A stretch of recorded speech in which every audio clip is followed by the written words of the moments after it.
It's time for a week in business, and for some help with that, we're going to bring in global business analyst and British Royal commentator Hilary Fordwich and business and markets analyst and Newsmax contributor Seth Denson. Welcome back to both of you here. We're going to take a look into some of the other effects that's happening from here. You know, as we were just talking about, we're seeing the situation in Ukraine, but we also want to talk about Ford, who's pausing production of their F-150 trucks due to the ongoing chip shortage. Seth, do you see an end in sight for the supply chain issues? You know, I don't, and I will tell you something that has not been talked about is the neon gas that actually is utilized in these chips comes out of Ukraine, a vast producer of this.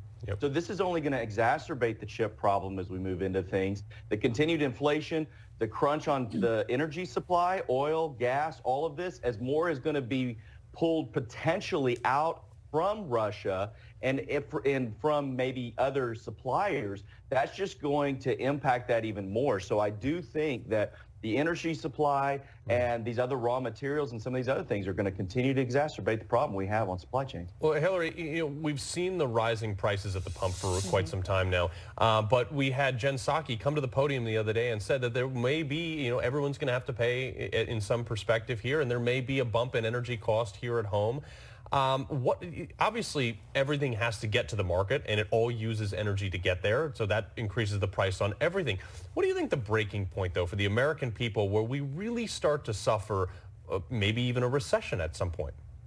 Well, we are going to see a recession if this continues. And I think what the administration has failed to see with their focus on global climate warming, flying off on private jets to COP26 was that petroleum is a strategic weapon, and this is what the Russians are using. This has not been an overnight thing. So a few things here. JP Morgan has actually said that it only takes 2.3 million barrels a day to affect the oil prices to go up to over $150 a barrel, which is dramatically going to hurt the American public.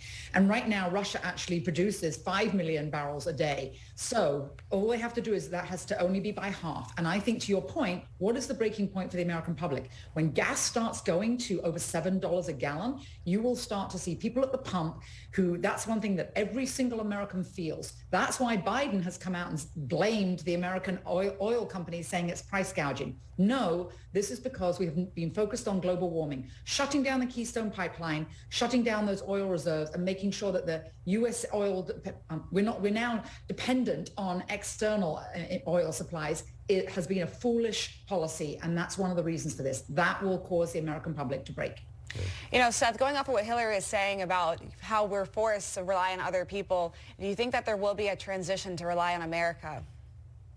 Not as long as Biden is in office. I just don't see that happening. I think that he's taken a political position to cozy up to the far left that thinks that global warming is only impacted by U.S. production. I thought it was global, and if it's global, it means production anywhere. But nonetheless, that's common sense, and we just don't see that right now.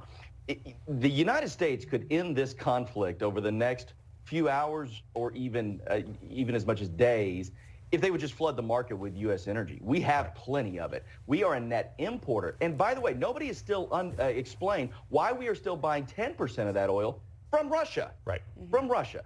And so that needs to be explained, and we need to get past this. But if the U.S. was really serious, we could end this tomorrow with the opening up the floodgate. Yeah, Russia is still the third largest importer for oil into America. It's crazy. Seth, Hilary, thank you very much for joining us. Thanks, Sean. Pleasure. All right, folks.